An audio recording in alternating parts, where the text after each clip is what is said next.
Buenas tardes a todos. Lo primero, gracias por venir y voy a haceros una pequeña presentación. Por un lado tenemos aquí a José Gómez, que y de Huelva. Ya hace muchos años que entró en la organización, conectó con la CNT a través de una lectura que empezó a hacer del libro del proletario militante de Anselmo Lorenzo, que fue lo que hizo contactar un poco con la CNT de Cádiz. Luego, junto a otro compañero que ya falleció, alquilan un pequeño local y organizan el sindicato de oficios varios de CNT en Puerto Real y organizan la sección sindical de los astilleros.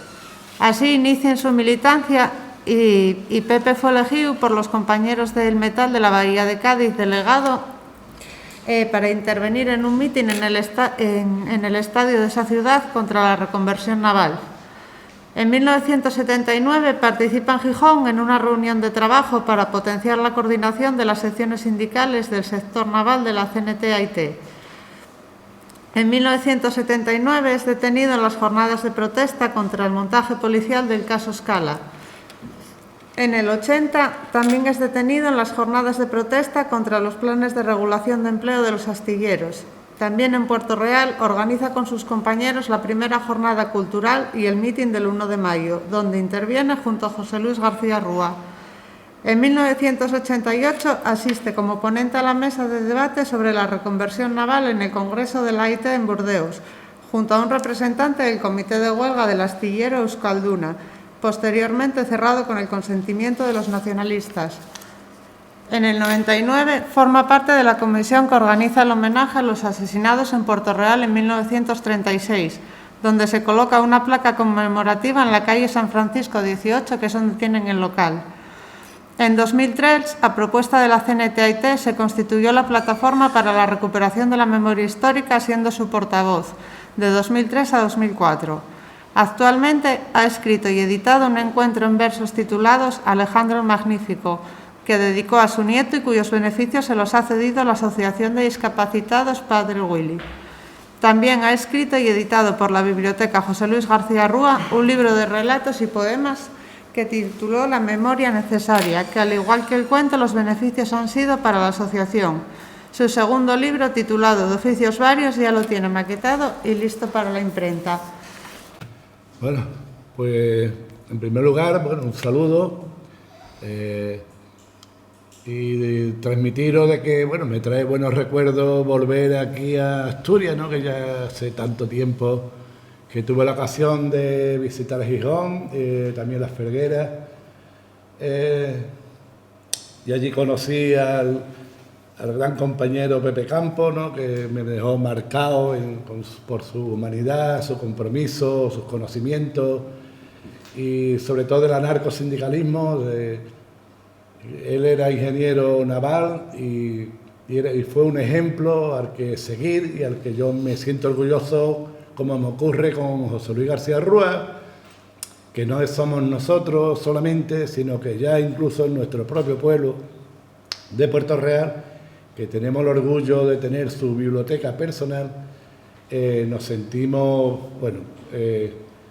orgullosos de intentar también, por eso hemos publicado libros, de que su nombre salga a la luz y se mantenga, porque ha sido, pienso yo, uno de los grandes militantes, ejemplos del anarcosindicalismo desde mediados del siglo pasado hasta su muerte hace unos cuantos años. Cuando me llamaron los compañeros de Candás, aunque nos conocemos de esos años, a Pepe San, fue una satisfacción para nosotros, ¿no? De que nos volvieran un poco a comunicar la necesidad tan importante que es no perder la visión de hoy de lo que ha sido la historia de una reconversión industrial terrible y permanente, que tanto ha sufrido Asturias, Galicia, la Bahía de Cádiz, Valencia, el campo, la pesca, el sector de automóvil, la gama blanca, en fin, tantísimos sectores de los que prácticamente vivíamos cientos de miles de trabajadores y trabajadoras, ¿no?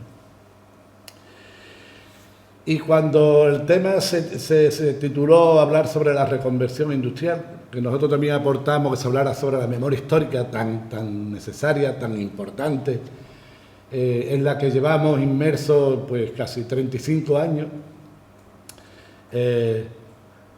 nos pareció de que intentar analizarlo desde una visión que pueda histórica, pero con una serie de matices importantes que a veces no lo vemos, no lo entendemos porque no nos hemos preocupado de analizarlo, del porqué de las cosas, y por qué llegamos a la conclusión de que nos derrota el Estado existiendo el 90% de las grandes industrias puestas en crisis, es decir, puestas en posición de cierre, y donde se plantea y consiguen destruir cientos y cientos de miles de puestos de trabajo en nombre de una reconversión que se convirtió más en un despido y en una prejubilación que en otra cosa. Y la relación de por qué los sindicatos, Comisión UGT fundamentalmente, y otros que lo están intentando, no se impidió o cómo coadyuvaron a que esto fuera posible.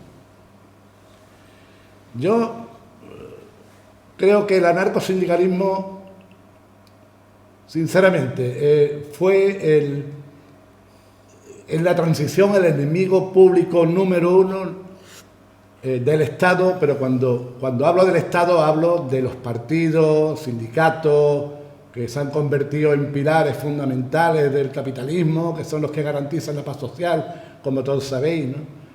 Pero para llegar a esa estrategia y cómo acabar con el anarcosindicalismo, que defendíamos las secciones sindicales, el concepto de la conciencia de clase, el reunirnos carpinteros, cardeneros, tuberos, herreros, maestros, profesores, intelectuales, panaderos, todo de la mano, ¿no? En una lucha. ¿Y por qué se inventan y copian del Plan Marshall, de toda aquella política de la Guerra Fría, los comités de empresa, y cómo han eliminado no ya la afiliación, sino la militancia y la mínima conciencia que existe en el pueblo de cara a todo lo que ha ocurrido y a lo que nos queda por sufrir, ¿no? En el segundo libro, yo dedico los libros a relatos, ¿no? Y de la vida, ¿no? Y poemas, porque ahí expreso todos mis sentimientos de amor, de dolor, sobre todo de dolor. Hago una serie de relatos del exilio, de los pobres, de los quinquilleros, del hombre del saco, de la esperanza, de la desesperanza.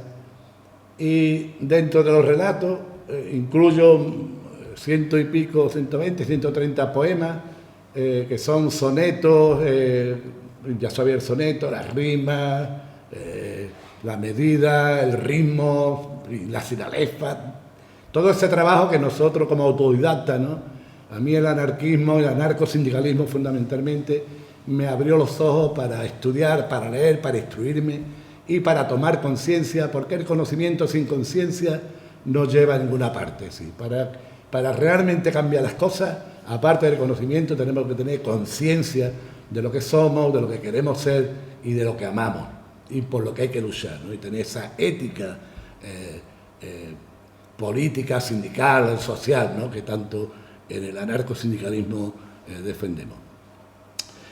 Bien, esos poemas, hay haikus, ¿no? Japoneses, bastante también, 5 o 7 pensamientos, pero todo conduce a ese aprender permanentemente y a ese tomar conciencia para transformar la sociedad, es decir, ese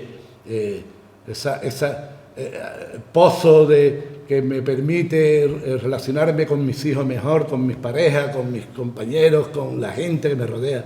Es muy hermoso, ¿no? Ese transformarte a ti mismo primero para poder, no ya dar consejos, que yo un poco huyo de eso, pero sí ser un pequeño ejemplo en este mundo de mierda, ¿no? Ser una gota, pequeña gota de que en ese cubo de mierda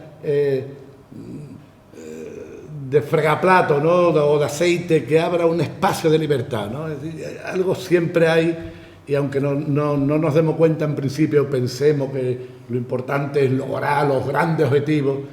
Yo digo como Gaddafi, ¿no? Que la utopía es un camino, es un horizonte que nunca se llega, pero tú miras, sigues, lo persigues, y al final lo importante es el camino que recorremos, es las cosas buenas, positivas y bellas que podemos lograr, y el sufrimiento, y el ratito con los compañeros, con las compañeras, tantas hermosas cosas que la vida nos regala, ¿no? Entonces, para hablar de la reconversión no es una cosa, ahora vamos a hablar de la reconversión, ¿no? Es que hice aquí un pequeño relato sobre la reunión en plan sarcástico, de la reunión de Yalta en Crimea entre Roosevelt, el camarada Roosevelt, el camarada Stalin y el camarada Winston Churchill, ¿no? Cuando se repartieron, ¿no?, el mundo en dos partes y unas pequeñas partes para otros países, ¿no?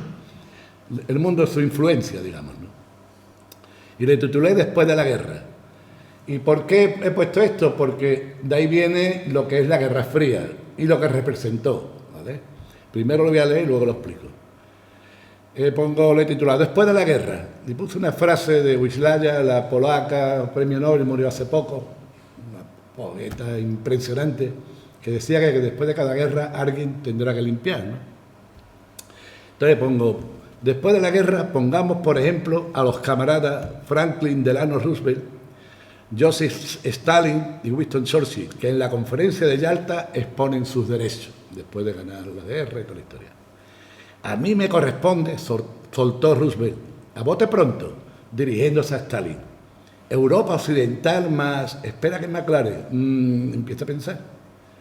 Y Stalin del tirón dice, y a mí, cojones, y a mí también me toca, no te jode. Mosqueado le respondió Stalin. ¿Y yo qué? No pinto nada, gritó Churchill tirando el puro y saliendo despotricando de la sala de reuniones. Entonces Roosevelt le dijo a Stalin, está bien, tranquilo, el gordito ya volverá. En tanto continuemos tú y yo decidiendo en qué sentido ha de girar la Tierra. ¿Qué te parece para ti un tercio del mundo, se sobreentiende? Stalin le contestó, vamos a dejarlo en un 60-40. Para ti el 60, claro, te lo debo, ¿no? Y Roosevelt le dijo, bueno, ¿y qué coño hacemos con Churchill? Ya sabe lo retorcido que es mi amigo. Y Stalin le contestó, intentando acomodar su brazo izquierdo, ¿me vas a contar si el muy cabrón la va a liar parda en cuanto tú desaparezcas? Este está por otra guerra, pero más fría y duradera. Roosevelt, algo incómodo y socarrón, le siguió el rollo, ¿no? Bueno, tú sigue, le dice a Stalin, dedicado a darle vida y sustancia a los gulags, que por cierto, según me cuentan John Silas Reed, forman parte de una fantástica red de instalaciones deportivas. Debería, te aconsejo, presentar vuestra candidatura para las futuras Olimpiadas de invierno. Yo en tanto me ocuparé de mi patio trasero, ya sabes, que es bastante extenso. ¿Te vale una cerveza? Bueno, espérate, perdona que se me olvidó que eras temio y un furibundo ecologista. Y que conste que siempre fui un admirador de tu mano izquierda. Por cierto, ¿qué haremos con los científicos nazis?, le preguntó Stalin, ya un poco mosqueado por los tiritos de su homólogo. Yo no sé, pero seguro que uno de estos nos lleva a la luna, le contestó Roosevelt. Stalin se levantó, sobándose repetidamente el bigote y colocando su mano derecha en el hombro de Roosevelt, le dijo, espero verte pronto, salud y vida te deseo. Y ya cuando salía, se dijo para sí mismo, paralítico de mierda, se dijo, mientras abandonaba la sala de reuniones con su inseparable ministro para todo, Vyacheslav Molotov. Y Roosevelt le contestó, lo mismo te digo, sobre todo para tus enemigos. Será hijo de puta, gritó brazos en alto y sin poder contenerse, dirigiéndose a su secretario de Estado, Edward Stettinius Jr. ¿Vale? Bueno, ahí acaba un poco el relato de una reunión en la que se reparten los hemisferios y de ahí surge todo el proceso a través de las conferencias de Churchill en Estados Unidos, en Yalta, como sabéis, y empieza a hablar de un muro de hierro, ¿no?, que divide el mundo democrático y libre con otro que tal y tal. ¿Y por qué he puesto este ejemplo? Lo he puesto porque en ese repartirse, Stalin y Roosevelt, que ya después Roosevelt muere, pero mantuvieron el compromiso de no meterse ninguno en el terreno del otro. Si analizamos un poco la historia, veréis que Hungría, cuando el pueblo húngaro sale a la calle y quiere conquistar, ¿no?, parcelas de libertad que se le habían robado, y después de la guerra, bueno, y hace un clamor, llaman a Europa, llaman a Francia, llaman a Estados Unidos, y nadie les hace caso. Y lo masacran. El hecho, bueno, por eso en el Madrid estaba Puska, ¿no?, y Kubala en el Barcelona, y toda esa historia, ¿no?, y Coxi y toda esta gente.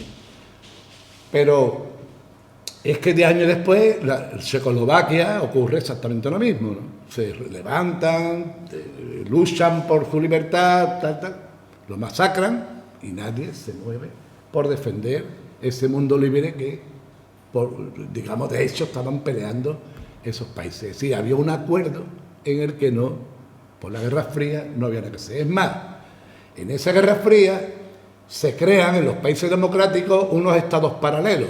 Yo he puesto aquí un ejemplo, por ejemplo, de Italia, ¿no?, con la Gladio. No sé si había escuchado usted hablar sobre la Gladio, que era un estado paralelo creado en Francia, en España ya la dictadura. Lo que hizo es acoger a los fascistas nazis y demás, no le hacía falta crear un estado paralelo. El propio estado era el ejecutor de todo esto.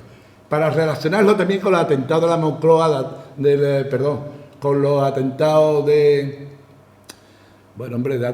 Atocha y el nuestro, por favor. Escala. El de Escala. Esto tiene su historia. Efectivamente, la Gladio estaba organizado por la Orden Nuevo, no sé, los neonazis, estaba el Vaticano a tope, estaba la mafia siciliana, la Cosa Nostra a tope, y estaban los servicios de espionaje ya con el general de los Carabinieri, el general del contraespionaje. Tenían zulo en toda Italia de armamento para si un día el comunismo, el socialismo y tal, y tomaba el poder, masacrarlo, y de ahí viene toda la cantidad de asesinatos que hicieron contra sus compañeros anarquistas de la extrema izquierda, incluso el asesinato de Aldo Moro. Y la gente dirá, bueno, si Aldo Moro era demócrata cristiano, el presidente era demócrata cristiana, pero era un hombre honraete que vio que la democracia cristiana estaba podrida en ese segundo estado, inventando crímenes y aceptándolo y tapándolo. Y como el eurocomunismo, digamos, el Partido Comunista Italiano fue el primero que decidió, después de los hechos de Checoslovaquia, pasar al eurocomunismo, es decir, ir hacia el poder a través de la democracia, de las elecciones y tal, él piensa y le proponen de cogobernar con los comunistas, porque Italia estaba que se caía en pedazos. Entonces, ¿dónde tiene que ir Aldo Moro primero? Pues lo primero a Estados Unidos, ¿no? Como hizo Fidel después de la Revolución, primero que visita Estados Unidos. Va a Estados Unidos y lo recibe Nixon, ¿no? Entonces está Eisenhower de presidente. Allí lo maltratan. Cuando más que le nombran Partido Comunista, pues ya sabéis, es decir, que aquí comunistas éramos todos, ¿no? Como pasó con el franquismo. Todo lo que era izquierda, extrema izquierda, pues nada. Y ahí es donde lo asesinan, y lo asesinan por el consenso entre KGB, CIA y todos los servicios secretos ingleses, etcétera, etcétera. Sabían dónde estaba, el porqué. Eso está escrito, y más que escrito, por la gente de la Brigada Roja Italiana, y un periodista que formó parte de ese rapto, ¿no? Lo sabían todos los servicios del Estado. Pero es que en España, ese Estado paralelo que estaba integrado perfectamente en el Estado de la dictadura, no tenían que dar permiso, pues organiza tanto lo de Atocha como lo que pasó con nosotros. Es decir, ¿cuál era el peligro real de la democracia que ellos querían implantar, de introducirse en Europa, de homologarse con la Comunidad Económica Europea, introducirse en la OTAN, en fin, todas esas esperanzas? Pues fundamentalmente era el anarcosindicalismo, porque el anarcosindicalismo fue el único que no firmó aquel famoso pacto de la Moncloa, que es la raíz de acabar con el movimiento obrero en toda España. Aquí lo que tenemos son chiringuitos. Aquí lo que tenemos son empresas sindicales, funcionarios, pilares del sistema, como decía anteriormente. Aquí el sindicalismo revolucionario, que algunos puedan decir, que es la participación ciudadana, la participación obrera, las asambleas, aquí no hay nada. ¿Y cómo lograr una reconversión terrible? ¿Cómo con una CNT fuerte, con un concepto de ética, de acción directa, de participación ciudadana, de intentar lograr que todos los sectores, aquellos que se negocia con la comunidad, nos exigen reducirlo el 80, el 40, el 90, hasta cero de producción en todos los sectores importantes del país? Es muy sencillo. Yo siempre pongo aquí, si partimos de la base de que el diálogo democrático entre desiguales es una puta mentira, y es evidente, y que entre el pobre y el rico el acuerdo es desigual, es improbable, comprenderemos que para lograr nuestro objetivo, la huelga debe ser concebida como el arma que nos permita quebrar el proceso de producción, causando en la economía de la patronal las mayores pérdidas posibles. Y solo lograremos vencer si también lo unificamos al pueblo, los barrios, los estudiantes, hacia la huelga general, tal. Ese es un concepto radicalmente opuesto al que, por ejemplo, el secretario general, el amigo Tosso, tenía la cara de cemento multiplicado por 4, dijo claramente en todo ese proceso que lo menos que necesita este país es un profundo conflicto social. Para un sindicato el fin no es convocar la huelga general. Somos partidarios de la convergencia. Nuestra idea es consensuar las enmiendas a la reforma con los empresarios. O sea, es que hay que ser un hijo de puta. ¿Vale? Y esa realidad es la que logró que cuando Navales representaba, no sé, era la tercera potencia mundial, construcción naval, la siderurgia integral, las minas, todo el sector pesquero, el campo, se arrancaron. Entonces, si no existe democracia entre desiguales la democracia es imposible, entre el que tiene y el que no tiene es imposible, que pelee un peso pluma con casos claros y un peso pesado es una chorrada. Es decir, hay que buscar un equilibrio, hay que buscar una correlación de fuerza, y para eso, ¿qué hacíamos? ¿Cómo impedir de que en esa mesa de negociación estaban los súper ricos, los apoyados por Estados Unidos con el Plan Marshall? Voy a poner 3 países nada más en principio: Italia, Francia, bueno, aparte de Inglaterra estaban paralelos, pero Italia, Francia, hay los Países Bajos y tal. Esta gente nos llevaba ya 40 años y van haciendo su reconversión capitalista, que la reconversión es permanente del capitalismo, y es que está permanentemente peleando, pues eso no nos come. Pues esta gente era el poder. Y en la otra parte de la mesa es como la patronal y los sindicatos, ¿no? Como ahora en Cádiz pasó la patronal de no sé cuánto y los pringados de los sindicatos. Pues ahí estaban los poderosos, esos países que manejaban todo lo que era el tema de la comunidad, toda esa capacidad económica, con ya altas tecnologías, con mayores conocimientos, porque aquí dependíamos de un monocultivo industrial, por zona, por sectores. Construíamos barcos de baja tecnología, mucho petrolero, mucho burcarri, muchas historias, o sea, el carbón, bueno, pero claro, enfrente se me daba Alemania, que era la más importante. Decía yo 3, Alemania, Italia y Francia. Y ahora entramos a negociar. Aquí el camarada Paquito, ¿vale?, representa, te pongo Grecia o te pongo Portugal. Más vale Portugal. Te pongo Portugal. Aquí la compañera va a representar a Grecia, ¿no?, y yo a España. Y los 3 países estos éramos los pringados, que yo le llamo, los países que acabábamos de salir de una dictadura. Y acabamos de salir de una dictadura con un miedo terrible, ¿no? Salió de una que continuaba esa represión, y tanto los partidos como el PSOE, como la socialdemocracia, los liberales, con la Platajunta, las juntas democráticas, toda esa historia, lo que querían como fuera era consolidar un Estado en lo que democrático, que poder no homologar con ellos, y había que echarse en manos de esos países de la Comunidad Económica Europea. y de la OTAN, por supuesto, para que el golpe de Estado no se diera y no volviera a otros tiempos. Entonces, aquí estamos sentados y nos dice, cualquiera de esos países, por ejemplo, Italia, oye, mira, al ministro de aquí, del que fuera, de los distintos sectores, por ejemplo, ustedes son una potencia importantísima en el tema de la uva, la viña, el vino, el aceite, eso no puede ser. Ustedes tienen que reducir, en principio, los primeros 8 años, 6 años, un quinquenio, el 40% y tal. Por supuesto, nosotros lo pagamos, arrancáis viña, arrancáis, bueno, en Extremadura, en Andalucía, arrancáis, entonces pagados los portugueses, nosotros, bueno. Entonces, iban financiando la destrucción de empleo, la destrucción de productividad, que era como comprar, o sea, es decir, aniquilar nuestras capacidades, comprar nuestras capacidades con un montón de miles de millones que eran limosna para todos esos grandes países y esos estados con la economía que tenían. Oye, ustedes, barcos, los terceros del mundo, con los salarios que tenéis, los competidores, esto no puede ser. Es que nosotros, por ejemplo, los franceses, construimos también, tenemos un montón de astilleros, y Portugal tiene otro pedazo astillero, ahí en Lisboa, el otro en el norte, ustedes el 90%, tenéis que reducir en esos 5 años, vamos a empezar por un 50%.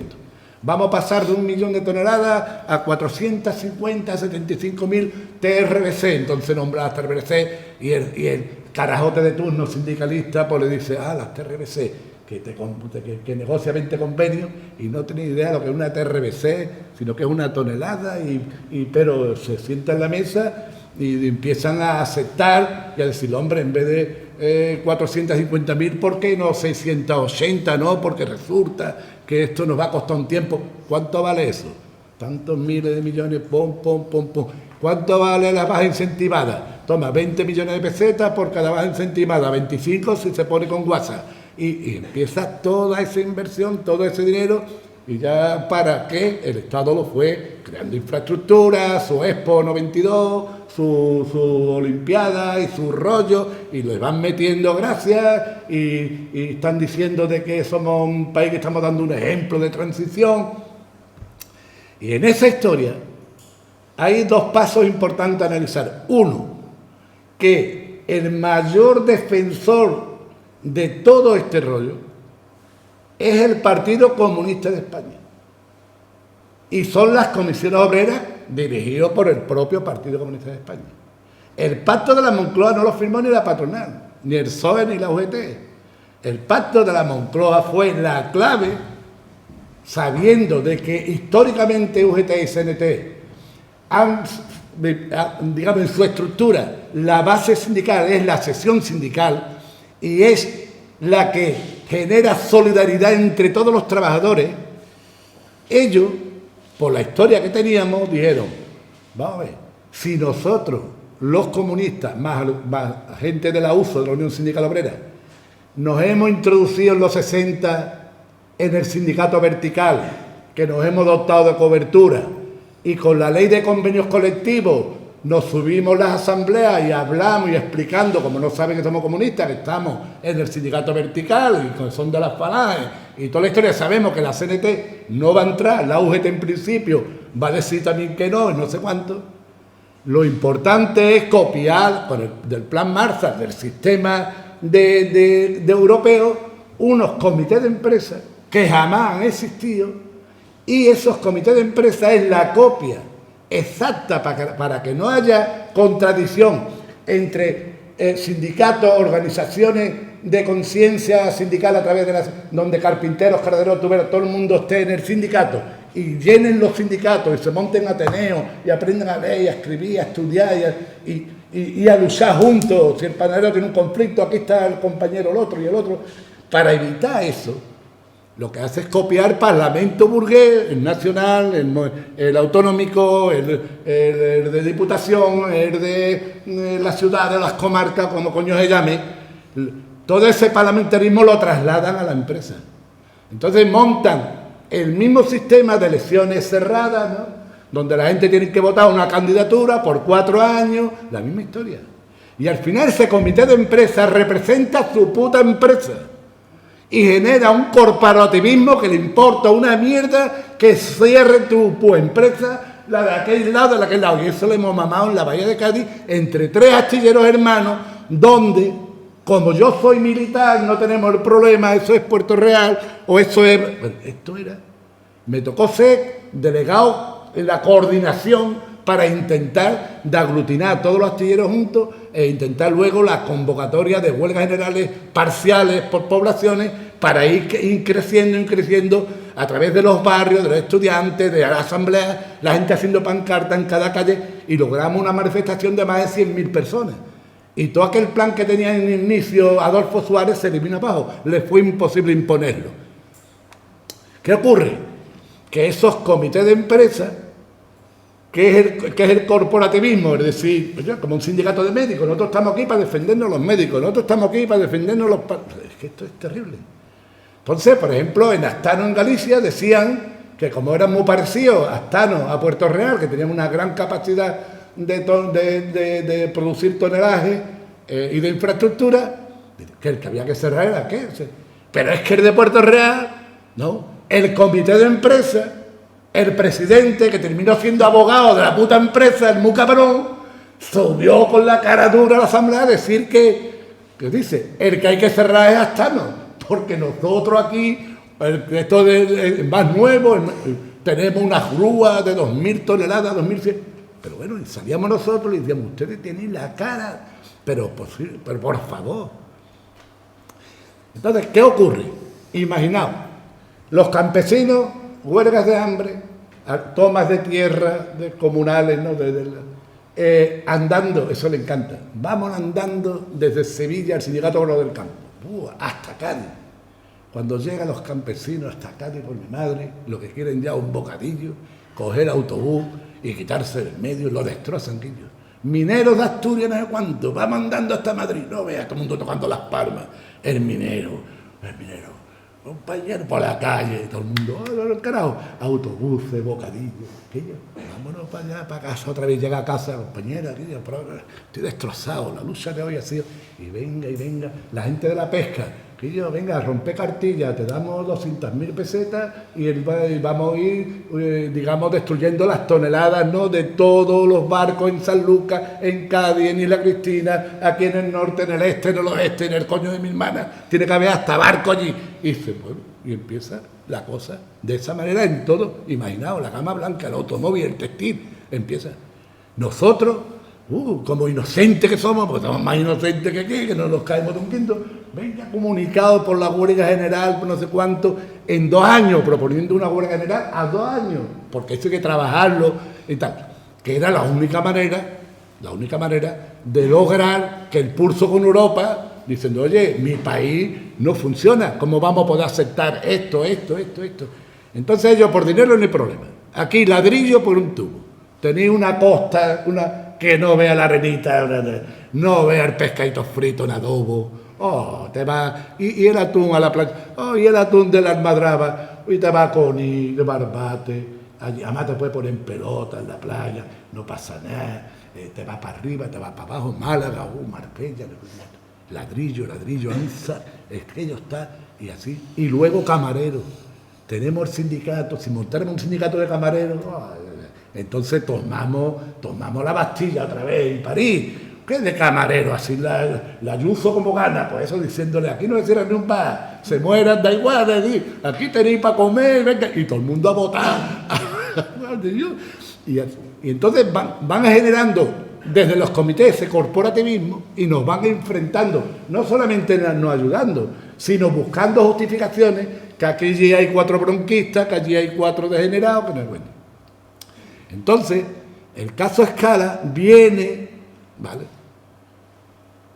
preparado para que al otro día, después del atentado, ¿cómo vamos a tener un atentado nosotros en la misma manifestación de 20 y tantas mil personas en Barcelona y allí? Pero por favor, ¿no? Entonces, los carnets, la gente rompiendo, venga tiempo nosotros para la libertad de los compañeros, venga lucha, venga día y detenciones y palos y manifestaciones. Y claro, te meten en una onda, entonces que si los comités sí, comité no, y empezamos, la gente, ¿qué pasa? Que por eso el Partido Comunista fue a muerte por ese pacto, porque sabía que en las primeras elecciones sindicales las caras visibles eran las de ellos y algunos de la Unión Sindical Obrera, porque estaban ya como jurados de empresa negociando los convenios colectivos.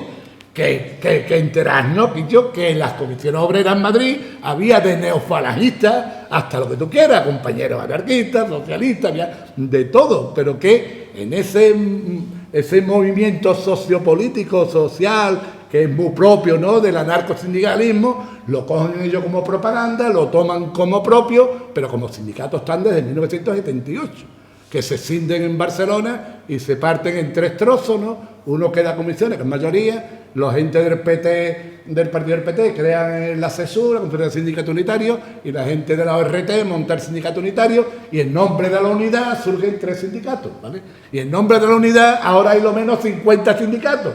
Aquí antes de la guerra había UET, ¿cuánto? O sea, capacidad para responder. Esto es un cachondeo. Y en aquel proceso de lucha, ¿qué es lo que hacen? Pues a través de los comités van generando compartimentos estancos. Las luchas, digamos, no coincidentes. Es decir, Sagunto por un lado, en fecha no coincidente con campesinos, campesinos no coincidente con navales, navales no coincidente con la minería. ¿Se imagináis? La minería Asturias, el País Vasco, luego en Galicia los astilleros, los cientos de miles. ¿Imagináis lo que significa convocar una huelga general y mantenerla un día, otro día? Es que se le viene a Europa, vamos, es que se acabó el robo tan grande que nos han hecho. Se cargan los aprendices, todas las escuelas públicas, todas las empresas públicas tenían un 1%, un 2% de integración de jóvenes en las empresas, que es la que yo soy de los jóvenes del 66 que entro en el astillero como estudiante de formación profesional, de carpintero. Ya no me acuerdo cómo hacer un módulo, pero, coño. Entonces, allí éramos el 90%. Resulta de que, a través de lo que dice él, los consensos, los pactos sociales, que todo eso era dinero, y estamos hablando de miles de millones, y no de cursos de formación, no sé, por ejemplo, eso de manipulador de alimentos, ¿no? Eso habrán hecho miles, ¿no? Eso requiere un gasto de nada, ¿no? Pues yo le decía a esta gente que nosotros damos un curso de manipulador de alimentos y lo que compramos es un jabón verde de lagarto de nuestras madres, le damos un buen fregado, que yo el que entro en pelota, y el tío se da un duchazo y que hay que alimentar, que hay que tocar, ¿no? Pero esto qué es lo que es, miles, es decir, es la financiación permanente a estas organizaciones. Entonces, con los comités de empresa, ¿qué hace un obrero cuando tiene un comité de empresa? Pues tiene un problemita y se va al comité de empresa. Las secciones sindicales no saben ni lo que es eso. Entonces, cuando ellos ven que antes, cuando vienen los sindicatos, piensan que los sindicatos es algo propio, que nos tenemos que defender, se afilian en masa. Y cuando van viendo que el resultado de los comités, los pequeños, los problemitas menores, regulares, no sé cuánto, se lo van solventando, los sindicatos nada más que le valen para poner un abogado para un determinado tema, pues ellos van confiando en su comité, que lo votan, que no sé cuánto, están educados en las elecciones políticas, también tienen las elecciones sindicales, por lo tanto no hay contradicción entre una y otra, y se va generando una cultura no participativa en la que los comités de empresas se han convertido ya en presidencialistas, ¿no? Y donde las mesas de negociación ya no lo eligen los trabajadores, sino lo elige la patronal y el puto Estado. Es decir, tú ahora quieres negociar convenio del metal, provincial de cuánto, y dice la patronal, aquí nada más que entra comisión UGT. Y no va. Entonces, ¿cómo logramos primero de romper esa mesa? Es decir, buscar una mesa donde haya más organizaciones formando parte de. Para eso se necesita una cultura asamblearia, una cultura decisoria, participativa, tiene que haber una relación empresa, trabajadores y barrio, que es lo que hicimos, las compañeras, ¿no?, que hacíamos asamblea conjunta con nuestras compañeras, las llevábamos al astillero para que ellas intervinieran, ellas escucharan y le dijeran al marido cabrón de turno que si tú me has dicho siempre que esta gente son unos degenerados y que tú no sabes la extraordinaria por culpa de cuatro terroristas y 4 bronquistas y eso era así. Entonces empezó la cosa a unificarse de tal manera de que aquello dio como resultado un proceso que nos quedamos aislados, que nos duró 6 meses, porque nosotros propusimos asamblea martes y jueves, martes en el astillero, jueves en la ciudad, y martes y jueves, y martes carretera, y corte desde enero del 77 hasta junio, es decir, sin parar, heridos, detenidos, y martes y jueves, y las reservas de Córdoba de la Policía Especial, y para allá, y la reserva especial de Valladolid, de Oviedo, no me acuerdo, pues, también para allá, y las mujeres, y la gente, y las azoteas, y las macetas, y los muebles viejos se aprovechaban, y los frigoríficos que no sabían quién lo iba a recoger, pues iban para abajo también. Es decir, que hubo todo un proceso de participativo, que son los revolucionarios. Eso es donde la gente con 50, 60 años cogía un tirao. Pero ¿sabe lo que significa eso? Que llega un hombre mayor, una mujer, o nuestras compañeras, ¿no? Que ahí veréis algunas fotos, las palizas que le dieron, las aguas, porque ella cortaba la carretera en el pueblo mientras estábamos nosotros cortando el puente, para dividir. Bueno, una cosa, los jóvenes saliendo en manifestaciones, bueno, todo el mundo haciendo carteles, pancartas, fue maravilloso. Y se consiguió que no se cerrara. Pero eso tuvimos que, cuando se vean las movidas se han hecho aquí, allí, en todos lados. Por lo tanto, no inventamos nada, eso está como es. Lo importante es cómo logramos descabezar comité de empresas para que no fuera, digamos, el que controlara y decidiera si había o no asamblea. Entonces le tuvimos que coger y hacerlo dimitir en 2 ocasiones.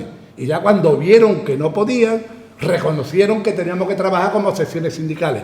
Entonces, ahí lo que proponemos siempre, como nosotros no imponemos ideas, nuestra propuesta es consenso. Si aquí hay 20 propuestas y coincidimos en 4, las 4 para adelante. Y así empezamos, todos juntos, ahí de la mano también, porque ya ellos como comité no lo escuchaba nadie, prácticamente la asamblea la llevamos la gente de la Confederación. Y ese análisis, que estoy un poco aquí ido un poco de la cabeza, pero más o menos intento coordinar lo mejor que puedo, pues ya lo hicimos en el 77, porque del 76 al 77 la lucha era acabar con el vertical, ¿no? Crear coordinadoras de secciones sindicales en todos los sitios, coordinarnos en la bahía, hasta que logramos que el vertical, como en todos los demás sitios, habéis peleado también ese año y medio para consolidar las organizaciones sindicales y todo tal. Entonces, ese es el trabajo de lo que para nosotros es tan importante como el anarcosindicalismo, que es la no dependencia del poder, la no dependencia de no institucionalizarnos, es decir, no creernos que somos mejores que los demás, o sea, que eso es un absurdo, sino que hemos elegido una idea que representa una mayor participación, una mayor igualdad, donde el liderismo es una mentira y además es el mayor peligro que tiene la clase obrera. Yo entiendo que el sindicalista es el enemigo público número 1 de la clase obrera hoy en nuestro país, en Italia, en Francia. Los sindicalistas con la verborrea y la dialéctica sindical, que al final todo es compañero, el medio, el punto, como los curas obreros, ¿no? Que llegaron, había más cura por mi madre obrero que en el Vaticano, no había cura por todos lados. Pero siempre estaban los curas ahí, ¿no? Para mediar, para cuando la cosa pues, se radicalizaba, salir con el discursito, con la historia, y todo eso hubo que ir eliminando. Había que organizar los talleres por nuestra cuenta. Fuimos creando lecciones en cajitas, creando comités directos de los trabajadores, creando asambleas por cada zona. En los cuartos horas de bocadillo nos íbamos a dar charlas de distintas cosas. Ahora hablaríamos de la guerra, del Putin, del otro, del porqué, ¿no? Todas estas cosas. Que por cierto también viene de los Yalta, que Putin está haciendo aquello que acordó Roosevelt y toda esta gente de lo que era la zona de influencia, ¿eh? Entonces, claro, cuando tú ves que ese pacto de la Moncloa, lo de menos ya era que si se reducía el salario, ¿no? Por el IPC, que llegó a ser 26 y pasó a estar 41, 42%, ¿vale? La subida del IPC. A raíz de aquello, empezaron a suceder los pactos y además todos eran pagados y bien pagados, ¿no? Es decir, que desde los pactos de la Moncloa, que es clave para cargarse cualquier tipo de posibilidad de generar conciencia en la clase obrera, y ellos entendieron que hemos desmadrado, ¿no?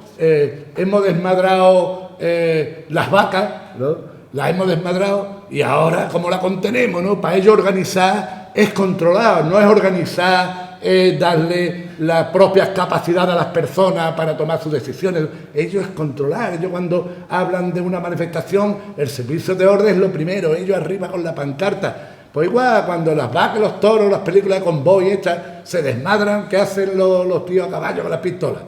Van corriendo, van dando tiros y lo van girando. Y cuando va girando, lo meten en un círculo, en aquellas praderas enormes, y empieza a girar, hasta que la vaca está ya la de adelante, dice, me cago en los muertos que no pare, porque es que yo estoy aquí, no podemos seguir, ¿no? Ya estás cansada. Entonces la llevan ya, ¿no?, a su sitio, y esa es la realidad, te pone al frente, pero te pone al frente para controlar. Y entonces si hay algo que se sale de la asamblea y hay un enfrentamiento puntual a la asamblea, son unos incontrolados, hay que tener cuidado con los incontrolados, porque para arriba que para abajo, porque para ellos, toda negociación es permanente. Para ellos, negociación y acción es algo superfluo. Como mucho, estando en regulación de empleo, y eso me ha pasado en todas las empresas, estando en regulación de empleo sin trabajo, ¿vale?, proponían, compañeros, 2 horas de paro en 2 Españas. Todo el mundo, 2 horas de paro en 2 Españas. Entonces, 2 horas de España. Pero si no hay trabajo, pero, ¿vale? O cuando había un poco de trabajo, 3 horas, compañeros, y un encierro de media hora, ¿no? 2 o 3 horas. Y subíamos nosotros y yo le decía, pero 2 horas de trabajo. Y esta tarde se queda ahí toda esa hora extraordinaria, efectivamente. Entonces, la huelga, ¿para qué está? Para romper el proceso productivo, ¿no?, para hacerle daño al capital y a la empresa. Pero si tú resulta de que para 2 horas y por la tarde le echa 3 horas extraordinarias, a ver qué me va a contar. Y no solamente eso, que el primer año donde se consiguen 8 buques, echan 444.000 horas extraordinarias. ¿Sabes? La clase obrera, porque resulta, tú sabes, la unidad, compañero, ese lenguaje de la clase, la masa, ¿no? Entonces yo, la masa, el panadero, el pan, ¿cómo que soy una masa, no? Pero esto, ¿qué es lo que es la clase obrera? Pues no hay fascista, y perro y chivato en la clase obrera, cojones. Es que, vamos a ver, hay que luchar contra la injusticia en la forma que se manifieste, luchar por la dignidad, por la justicia y por la equidad. Pero ¿cómo yo por ti? Si yo tuviera que luchar por ti, por lo perro que eres, me corto las venas, cojones. Pero es que eso a fin de claro, le duela al que le duela, ¿sabes? Porque el capital se nutre de ellos, el sistema se nutre de ellos, los sindicatos revisionistas estos se nutren de ellos. Y ya se acabaron sindicatos, comisiones, por ejemplo, en nuestro pueblo, en San Fernando también, Puerto Real, no abren ni comisiones en UGT, ni Izquierda Unida, no abren, es que ya nadie abre, estamos nosotros ahí, pum, con nuestra lucha por la memoria histórica de 35 años, ya lo explicaremos, es decir, el trabajo permanente, las jornadas culturales, el ir por los barrios, la formación profesional, que no paramos de montar cursos, porque son buenos profesionales los compañeros jubilados, de ingeniería, de jardinería, de interpretación de planos. Es decir, nosotros hemos ido a la plaza del ayuntamiento a enseñar a la gente a trazar cubiertas, desarrollo, con hilo y tiza, es decir, como de forma artesana, porque luego en el ordenador ya lo hace con un botón, ¿no? Pero, y la gente rondeándonos, ¿no? Y eso es muy bonito. Es decir, nadie se preocupa de eso. Hemos estado con el ayuntamiento para que, ¿cómo es que en las empresas que quedan, que éramos 5.283, no sé cuánto, y ahora nos llegan a 500? Que no hay 500. Pero te vas a Cádiz y nos llegan 300 y eran cerca de 5.000. Y te llega a Bazán, que es el que más tiene, y ronda los 1.000, porque es militar, claro, y toda esa historia. Entonces, todo lo que ha quedado deprimido, ¿qué es lo que pasa? ¿Qué es lo que pasa? O sea, donde reconvertir, coger algo que no, y coger esas personas, ¿no?, y formarla, educarla a otra profesión, invertir en nuevas tecnologías, no. Para colmo la General Motors, la cierran. La aeronáutica, la cierran. El otro, pero entonces, ¿de qué vivimos? Entonces yo le decía al alcalde de Podemos, que eso es para matarte, y me decía, ¿pero qué hacemos? Digo, me puse una carita ahí, me le faltaban las 2 aletas de pollo ahí, y salí volando. Digo, este tío, gilipollas, ¿cómo que qué hacemos, cojones? Ahí tenemos un astillero que es público, que tiene todas las instalaciones, y aquí hay jubilados los mejores profesionales, como lo hay en el Ferrol, como en Cartagena. ¿Pero qué me está hablando? Pues, picha, vámonos a la barriada, hablar con sus madres, vamos a hablar con los sindicatos, con todo el mundo, el que no se quiera pringar, que no se pringue. Pero vamos a movilizar al pueblo, y si te dice el directo que no, nos vamos a la puerta del astillero y le cortamos la entrada a los 500, hoy, mañana y pasado, como hicimos con los aprendices. 4 años nos quedamos solo con los aprendices, cuando se contrató ya esa cantidad de trabajo, y en vez de que los aprendices no fueran entrando el 1 o el 2% como correspondía según convenio, se dedican a esa hora extraordinaria por un tubo. Por eso no es lo mismo conocimiento que conciencia. La persona, el hombre o la mujer que toma conciencia, a través también del conocimiento, sabe distinguir, razonar y tal, y sabe rebelarse contra la injusticia, no se va a rebelar, cojones. Entonces, ese es el militante, esa es la militante, esa es la persona, y siempre en la lucha por la igualdad de hombres y mujeres, y vamos a dejarnos de más historias, todos peleando de la mano, no queda más otra, y transformarnos primero en nosotros mismos. Eso es básico y fundamental, ¿no? Entonces, por eso os hablo de la Yalta, de la Guerra Fría, de la Gladio. Yo le hice un poema a un chaval con 30 años, hermoso, porque montó radio libre, era hijo de un mafioso, lo expulsaron de su casa, de un capo, en Sicilia. Y viendo un cartel, luego escribieron un libro, una profesora de Sevilla, y lo vi, me impresionó, y me puse a analizarlo, y estoy investigando sobre esa cuestión. Giuseppe Impastato, ya todo el mundo se ha olvidado de todas aquellas muertes de aquella época, 60, 70, hasta los 80, y todas aquellas barbaridades, ¿no? Le pusieron una bomba en el pecho y encima la acusan de que llevaba una bomba en una vía del tren. Bueno, se descubre.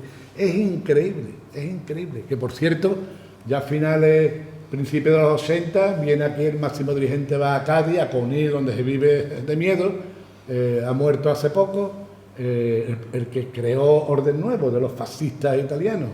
Y por eso yo también sabemos de que hay uno de los fascistas estos que formó parte del atentado de Atocha, directamente en todo el núcleo este. Y, por supuesto, lo que nos pasó con el caso Scala. Galvín era un delincuente que lo introdujo la policía a través de las cárceles donde estaban los compañeros anarquistas, como somos eso, de inocente por un tubo, y nos fiamos del primero que llega y lo hacemos tesorero, tal como llega, y lo cubrimos de cargo y el pobre de ahí se va porque esto no puede ser. Y claro, pasa lo que pasa, ¿no? Entonces todo desaparece, pero luego lo detiene la policía en Valencia traficando con armas, y lo coge, lo detienen, la CNT enseguida nos movemos y desaparece. Y claro, estaba puesto por la propia Dirección General de la Policía de Madrid, ¿no? Y la han hecho, pero vamos, no hay que nada, o sea, desapareció en combate. Y ahí quedó ya la imagen de la CNT, y ahí quedó la propaganda del PSOE, del Partido Comunista, de comisiones, de que éramos unos terroristas, que éramos unos degenerados, que éramos unos porretas, que éramos... Es que tiene guasa la cosa, tiene guasa.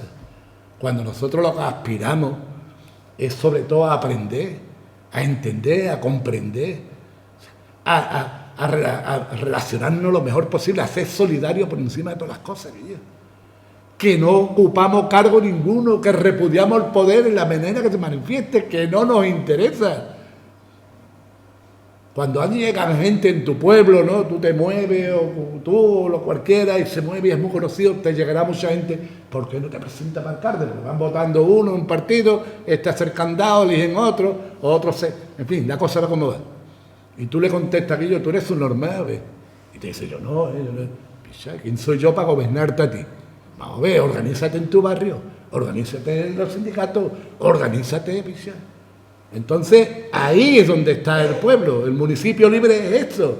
los delegados de barrio directos, una coordinadora de pueblo, donde estén los delegados en las fábricas de los sindicatos, los delegados de barrio, todos rotativos, donde ahí se discuta, donde ahí se analicen las cosas, y nadie come de la política, ni el alcalde, ni el teniente alcalde, ni la madre que los parió, cojones.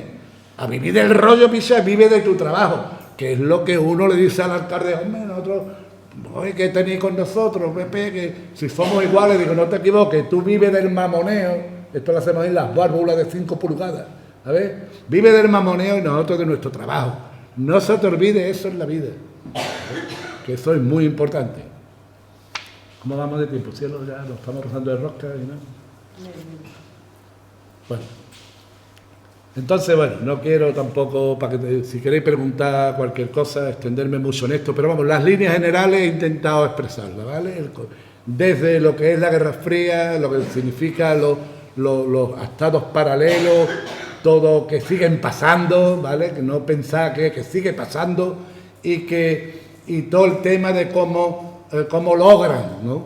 Cómo logran avanzar y a la clase trabajadora subdividirlo en compartimentos estancos, impedir la relación de unos con otros, siendo Comisión UGT los que estaban representados en todos los sectores. O sea, que eso es lo triste. Ahora hubo una huelga de 5 días en Cádiz, ¿no? ¿Cuánto? Bueno, ¿quién no hizo asamblea? La gente de comisiones son mayoría, en Bazán, en Dragao, pues nada. O sea, y resulta que quien convoca es Comisión UGT, una huelga indefinida, es que en la vida, vamos, eso es en la vida, impensable. Y a la huelga indefinida, a los 3 días, les firma el 2%, la gente que están parados, porque allí hay mucha gente parada, pues lógicamente salió a la calle, hizo barricada y encima se han apuntado tanto que Cádiz es luchador, Cádiz, la gente ya está tan cansada, está tan harta de tanto paro y tanta injusticia, que allí hemos vivido de astilleros prácticamente como aquí de las minas y de otros sitios, que cuando te quitan eso no tienes nada. Entonces hoy los soldadores, los carneros, eso está todo para Holanda, para Alemania, pues están todos por ahí. Entonces, pero tenemos turismo, ¿vale? Y vivimos del turismo, y cada vez que hay una crisis de turismo o de ladrillo, ¿no? Como la de los 2007, venga, ¿quién lo paga? Todos estos cabrones, no, nada de nada. Y ese es el problema de fondo. Ya Comisiones ni UGT es una organización obrera, asamblearia, de eso hace muchos años, 20, 30 años. Son funcionarios públicos, nada más. Olvidarse cuando alguien habla a uno, compañero, porque yo estuve en la cárcel, eso sí te lo suelta, ¿sabes? Porque si es de los mayores. No, me acuerdo yo que yo cuando estuve en la cárcel, ¿sabes? Estuvo visitando a un colega, amiguete, que ¿sabes? Llévale un bocadillo, ¿sabes? Pero él estuvo en la cárcel, ¿sabes? Entonces la cosa suena a cachondeo, ¿vale? A cachondeo. Y es indigno. Entonces nos vamos rodeando de enemigos. Y el Estado es todo eso. La Iglesia, los tribunales, el aparato, el ejército, policía, y tal cantidad institucional represiva, porque el ejército no está para defenderse, porque el ejército está para venderse. Que llega Napoleón, pues a venderse. ¿Quién sale a la calle? El pueblo. ¿Quién se tira al monte? El pueblo. ¿Quién sabe? El pueblo. ¿Quién va para Afganistán?